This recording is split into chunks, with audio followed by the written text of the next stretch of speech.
Hi, and welcome to the alien adventures of Finn Caspian. My name is Jonathan Messenger, and I'm very excited about today's episode. We had so many correct guesses to last week's puzzle. I'm really blown away and proud of you all, kid sleuths out there who figured it out. Yeah, right. Oh, and here's my co-host, Bebop Robomogo Juanatron. Bebop, what do you mean, yeah, right?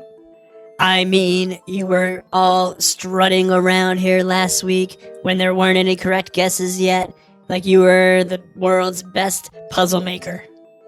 I wouldn't say strutting. I don't know if I know how to strut, but usually an episode publishes first thing in the morning, and then an hour later, I already have all of these kids who have already solved the puzzle that I spent weeks coming up with. But not this time. This time it took a little while, and I was glad there was a challenge for listeners. I think you were really pleased with yourself. I recorded you talking on the phone. What? Here, let's give a listen. Hello, yes, Guinness Book of World Records. I would like to submit my name as the best puzzle maker in all the land. I mean, that kind of sounded like me, but I didn't make that call. That must have been my twin brother, Ronathan. Ronathan? Give me a break. And was it Ronathan who I heard singing in the shower to the tune of Ain't No Mountain High Enough? Oh no. Let's just play a little bit of that tape. Ain't no listeners solved it yet. Ain't no listeners solved my puzzle yet. Okay, stop. Look, that clearly wasn't me. I hit the high notes way better than whoever that was. Well, let me just finish the recording, shall we? Ain't no listeners solved it yet. And my name is Jonathan Messenger. Okay, fine. You got me. I was proud that I had stumped some of the listeners, but I'm equally proud of how so many solved it. Great work, everybody. And actually, there were no bad answers.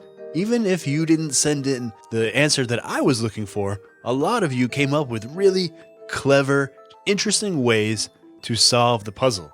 So I really appreciate everybody taking a crack at solving the puzzle, and great work. And to all of you who solved it, we'll give a shout out at the end of the episode. Now, if you remember what happened in the last episode, Finn was in front of a pool or a well in the town square of a strange planet, and he had to come up with something to say to help break the spell placed on Paige and Abigail by those weird, repeating aliens. We'll find out what happens in this Season 3, Episode 5 of the Alien Adventures of Finn Caspian, The Mighty King.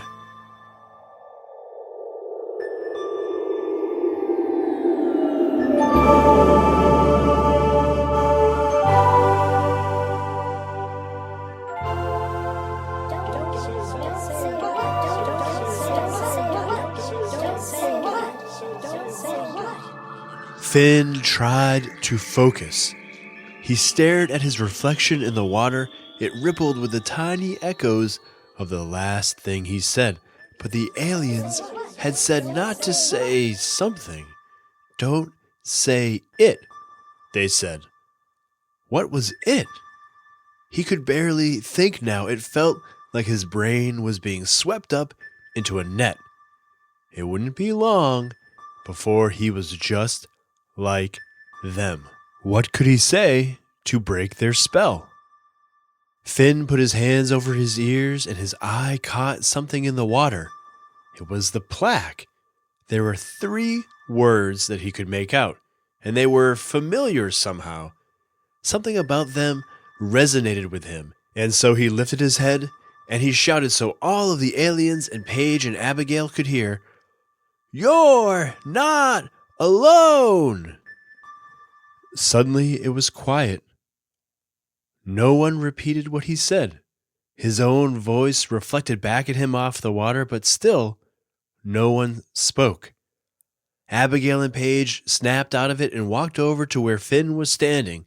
Something told them, though, to keep quiet. They didn't want to be the ones to break the silence.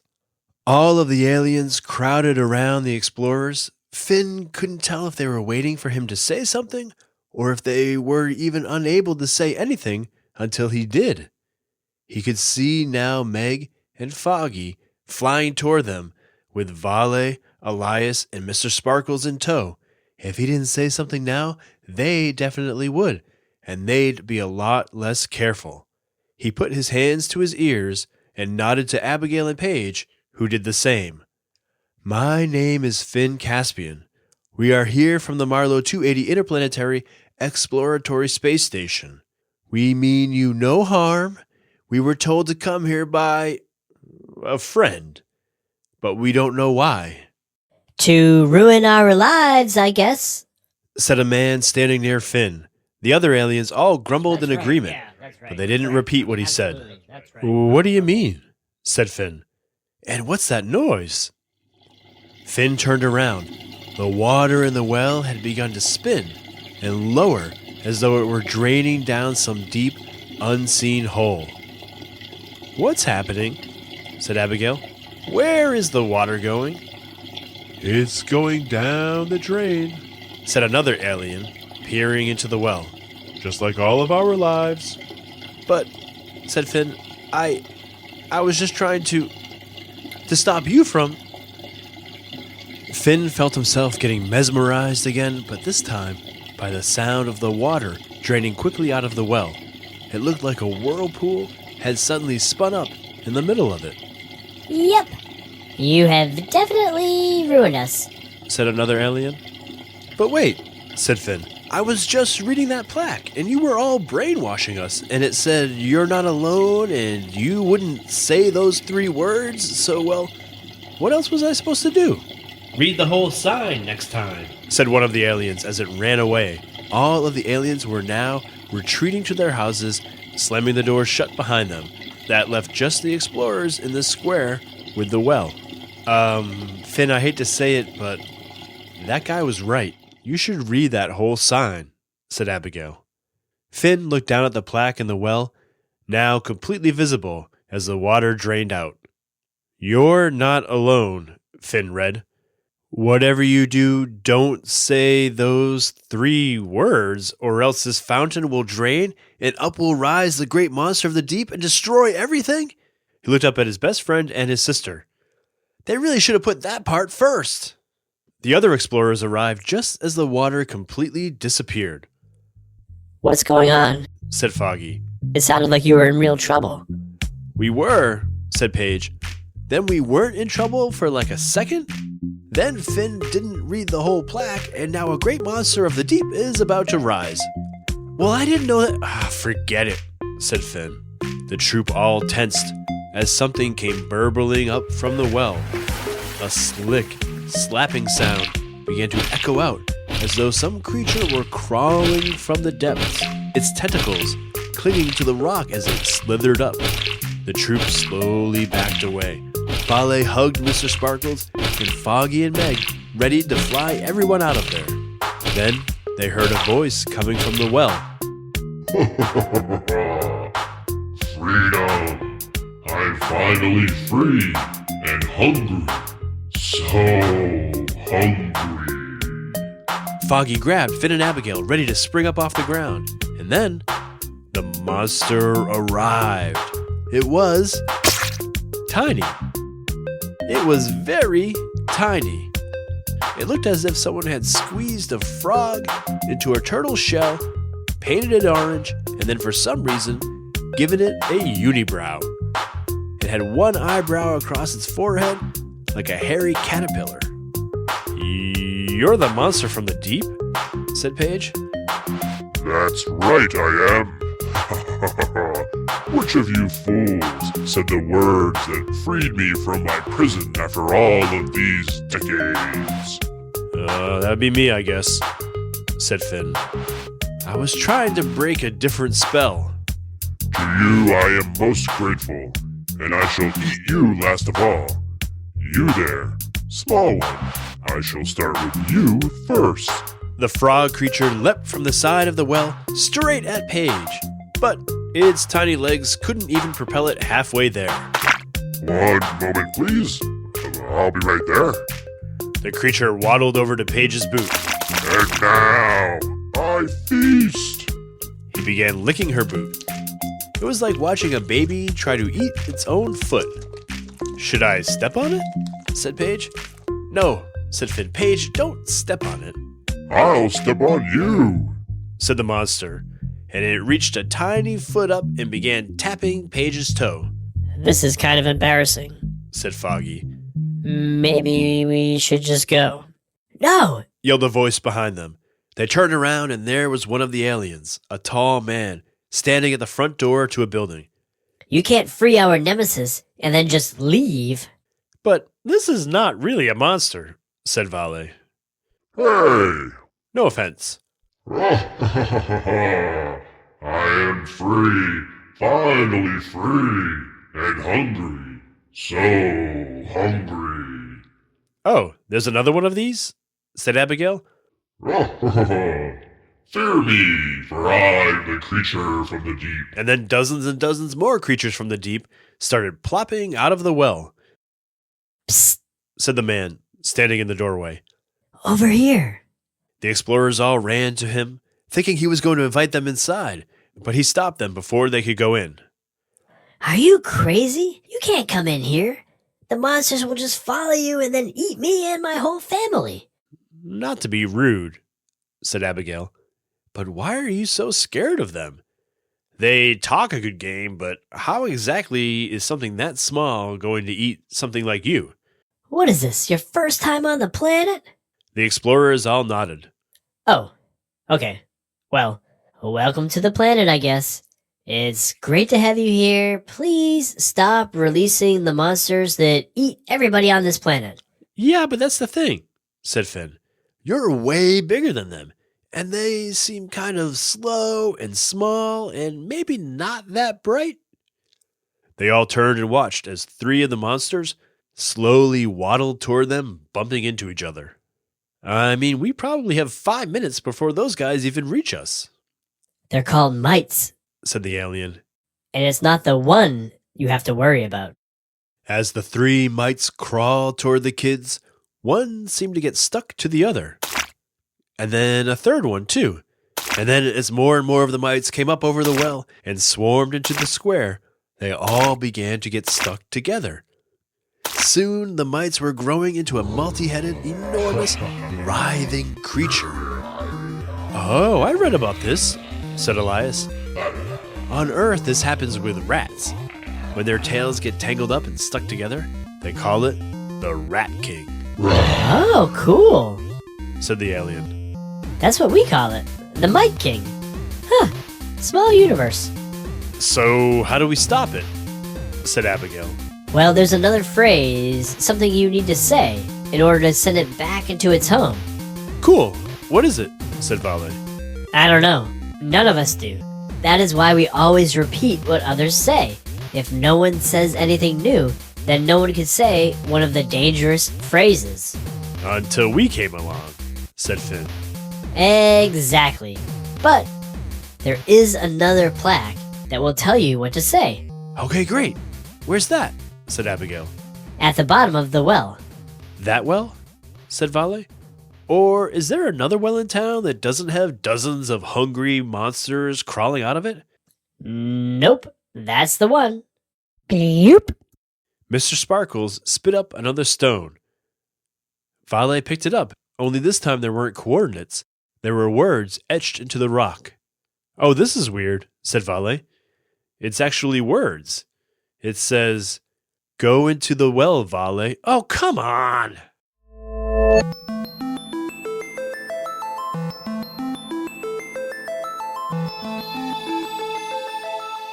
All right, I am here with my editor and son, Griffin. Happy Halloween, Griffin. Happy Halloween. We are recording this on Halloween night after you've had too much candy. Yep. Did you have fun trick-or-treating? Yeah!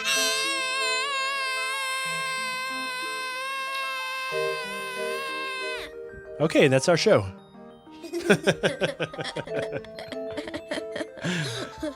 All right, so tell me, what did you think of that episode? Boo. Why boo? You edited right when the big guy was coming out. That's right, you don't like cliffhangers. Nope.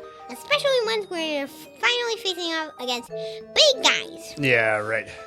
Had you heard of a rat king before? Yeah. Where'd you hear of that? I don't remember. Yeah, but a rat king, like you know, is a real thing. And that's one of the fun things about making a science fiction show is that you can make these sort of outlandish storylines, but then also incorporate real things from the real world.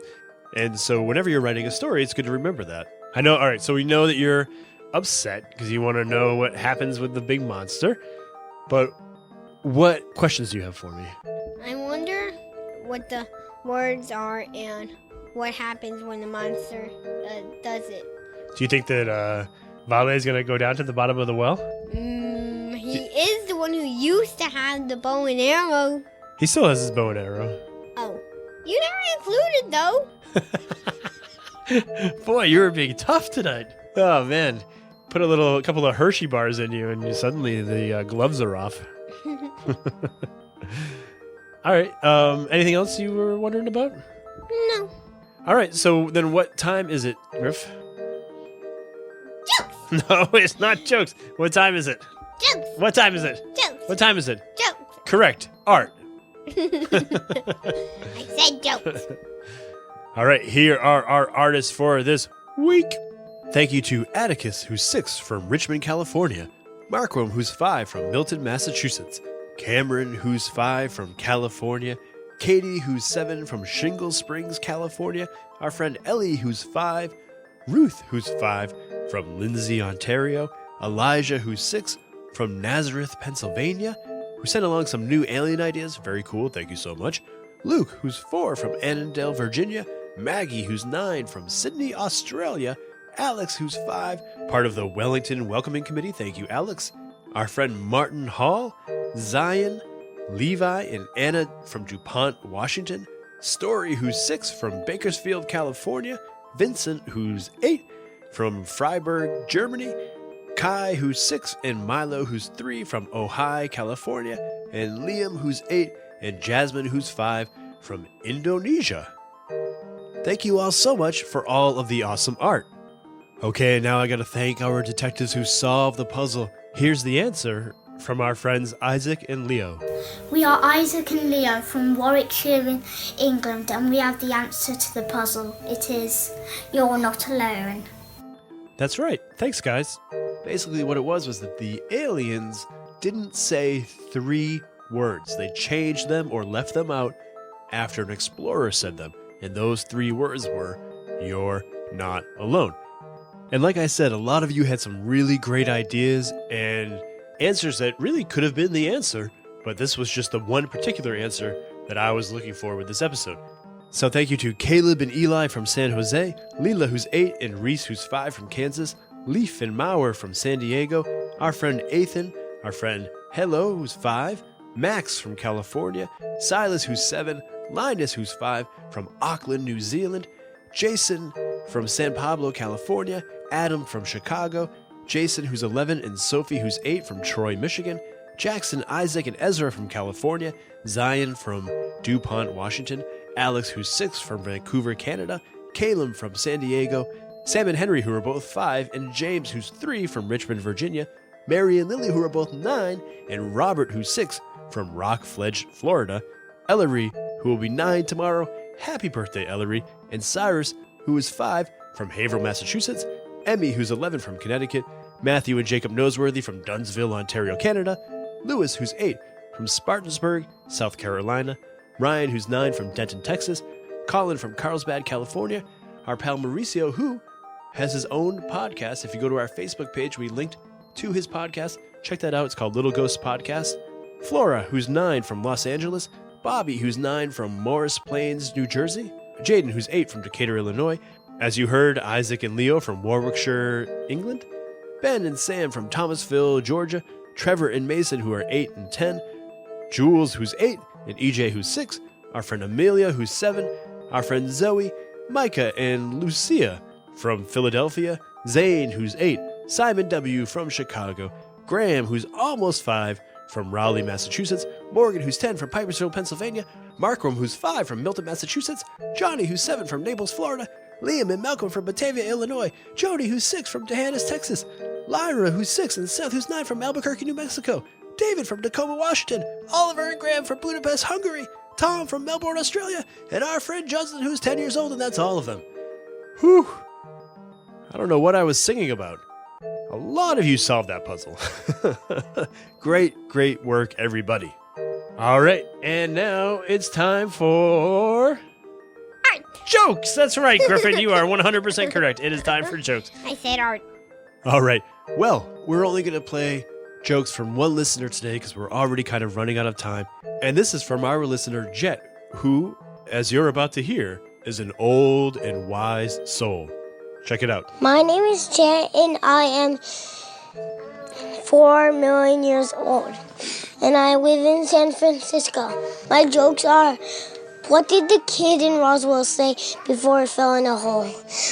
Look, there's a UFO. Oh no!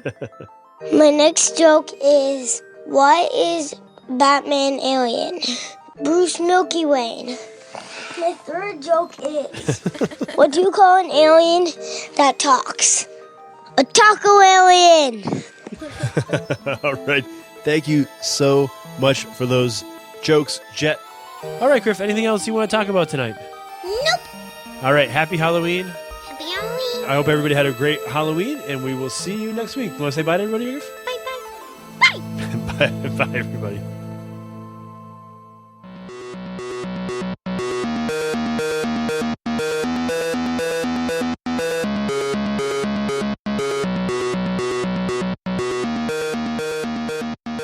All right, thank you all so much for coming back this week to find out the solution to our puzzle. And thanks to everybody who participated in making the puzzle so fun, whether you got the answer that I was looking for or you came up with your own. It was all so great. Thank you all so much. And of course, thank you to our art chefs, our sound makers, and our joke tellers. I really appreciate everything that you send into the show. It makes the show so much fun for me to make. I know I say that all the time, but it's so true. The Alien Adventures of Finn Caspian is a Gen Z media production, written and produced by Jonathan Messenger, edited and guided by Griffin Messenger, with special thanks to Maria Villanueva. The music you hear at the beginning and end of every show is by Mark Greenberg, always voted the nicest human in all of human history. Our cover art is by Sir Ian Dingman, and if you want to get in touch with us, by all means, please email us at earth@finncaspian.com. We'll be back next week with a brand new episode that I promise will wrap up that cliffhanger that had Griffin so angry. All right, thanks everybody, and we will see you next week.